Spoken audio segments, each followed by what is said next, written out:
So. All right, so I'm Scott Koegler, and I'm with Krista Thomas of Open Calais and Thomson Reuters. Thomson Reuters. Overall, what I'm trying to get to is where's the money? You know, we've been talking about semantics and the technology underpinnings and all the stuff that has to go on and the library stuff and ontologies and all, but at some point it needs to bubble up and somebody has to get ROI out of this stuff, otherwise it's just going to die. Yeah. So maybe we can talk about that a little bit. Yeah. Well, it's interesting. I think, there's two ways to look at money. There's cost savings. Right. And then there's actually, increased revenue, or even for publishers, maybe that's increased click-through and greater loyalty and more engagement for your readers. So trying to all the monetizable activities that you have on your web. So if we look at it from publishers' point of view, or I spoke today a little bit about the marketer's point of view, and really the marketing communicator, right? Today, some of the challenges we have with trying to get our story out, being responsible for marketing our own content as marketers and communicators. A lot of the opportunity in PR has changed, has really shifted to the social media realm and just telling your own story. So you now need to be an expert at promoting your own story. So looking at that, we're all marketing content, whether you're a PR person, you're a marketer, you're a social media expert, or you're a publisher. That's where Open Calais and some of the other extraction engines we talked about today can really come in and help. Okay. So it's everything from the basics, which I think of as doing a better job of SEO, and really doing a better job of getting your meta tags out there, but also feeding your content to Yahoo SearchMonkey, feeding your content to Google Rich Snippets, and now the new Bing equivalent, which is terrific. So you can customize your search results. You can really get a nice look and feel for your search results. And that's really kind of a basic piece of it. And the next level of that is really your reader engagement. So how do you do your recommendations, your reader recommendations? So once you've caught them and brought them to your site, you brought them in. What, right? How do I keep them there and keep them engaged, or get them clicking around and really enjoying the site and making the most of it? And so some of that is about recommendations, and more by this author, and some of the semantic intelligence behind can help drive that for you automatically. Automatically pull up sidebars that pull in the recommended reading. And then the other thing we can really help with is topic pages. So automatically assembling that really terrific topic hub for the big breaking story, like the Apple tablet today or tomorrow morning. And having that complete surround sound feeling, and which the search engines also love, because that's a terrific, expert content type experience. So that helps really keep your reader engaged. So those are some of the pieces that we see people working on. Now, part of that, which is not as glamorous, is more in the background, is the cost-saving opportunity with, automating tagging, automating the creation of these widgets, automating the creation of these topic hubs, so that your editors don't spend time having to do that. And they can think about, okay, what do I need to be covering? Do the creative work that they're hired to do, and not kind of this editorial content operations work that they don't enjoy. And if you're doing more with less in terms of staff, like when most of us are, that can really help. The next stage of more sophisticated and advanced work we're talking about is creating brand new content experiences. I talked a little bit about what Huffington Post is doing, for instance, to localize, using semantic technology to automatically route content for the Chicago site to Chicago, the content for their LA site to LA, and to automate a lot of that triage, we call it, the content triage.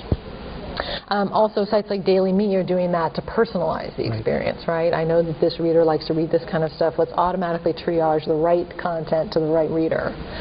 And then going beyond that, looking at ad optimization. So how are we using, some of the advertising panelists talked about this as well, but how are we using semantic technology to match the right content with the right ad, and can we do a better job? And we're convinced we can. Somebody that's using Open Calais on that front is Associated Content in New York. So they're tackling that. It's a big challenge. They've got a really interesting set of different content assets, and they want to bring them together and match them in the most intelligent way.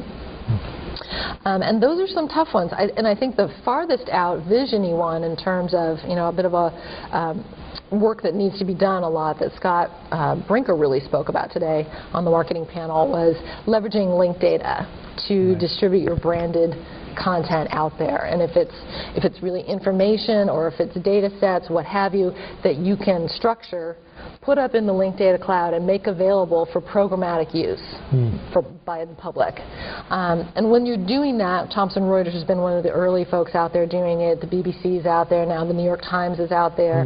Shopping.com, CNET, a lot of the folks that are starting to jump in, you start to realize there is a brand opportunity there. You know, who's going to be the authority on publicly traded companies? Well, Thomson Reuters has a vested interest in being that authority.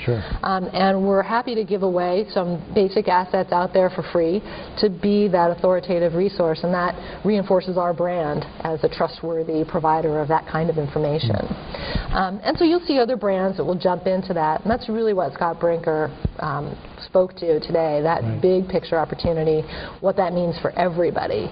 And then there's another piece of that linked data piece, which is being able to use it for distribution as well. So if you're embedding that content into your site that you find out in the linked data cloud to enhance your content, or you're distributing your data out through it, either it becomes a two-way street.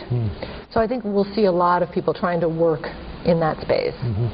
Yeah, the interesting stuff from the kind of a lower end publishing is the Zemanta and the Apture. Which are, I mean... And Dapper Ads, yeah. I haven't seen that one. Yeah, there's a couple of them that are just cool. But you can just go out there and find stuff with the help of semantics that are finding things around based on what it is that you've said you're interested in, or what it's kind of gleaned out of what you've already written. And those are terrific. Helpful tools. So what we have on that front, FYI, is for WordPress we have a little plugin called Tagaroo. We just last week released a new version of it. And what Tagaroo does is a plugin for your WordPress blog, and while you're typing, when you hit the little button to tell it to do so, it will go find the tags relevant to your content. It will also find pictures from Flickr relevant to your content, and Google Videos, a couple of other things that it'll go out and fetch for you. And you can say yes or no, I want to embed those in my blog. So what do you think the tipping point is, or are we there? I mean, I'm hearing less about the technology itself, and I'm hearing more about business uses. So, you know, it's funny. I mean, it feels to me like we've hit it. And I think, you know, a lot of people said, well, 2008 was the year of the semantic web, and then it was like, well, maybe 2009, you know, I don't know, it just keeps moving. But honestly, I think we've hit a kind of critical mass of these early adopter base, but they're getting the advantage of it while other folks, you know, are just kind of not yet. Just wondering what's happening. Like, wow, And what's interesting to me is that the end user community is properly so clueless. Well, and the reader shouldn't care or know, That's what I mean. It's like all of a sudden, here's all this more interesting related information that's available, and it probably doesn't really occur to anyone to say, well, how did that get there? Did somebody really go through and research this and pull it up?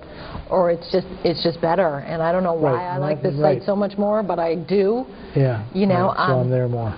I mean, I kind of look at this as it reminds me of back in the day with search engine optimization. You know, when everybody was just learning about the tools, or even early days with search engine marketing, you didn't necessarily know, people outside the industry didn't know why all of a sudden some sites were so prominent in their search results, but they thought, oh, okay, well, that was easy. I seem to have found exactly what I'm looking for. But meanwhile, it spawned an entire industry. So, you know, I'm seeing parallels in that, and I'm seeing kind of the webmaster community and the developer community start to say, okay, is this another opportunity for me to get an advantage? And speaking about search engine and SEO and that whole industry out there, do you see that semantics may supplant that? You know, I don't know if they'll supplant it as much as build on it, because I see it very much in the same vein of activity and a way of thinking.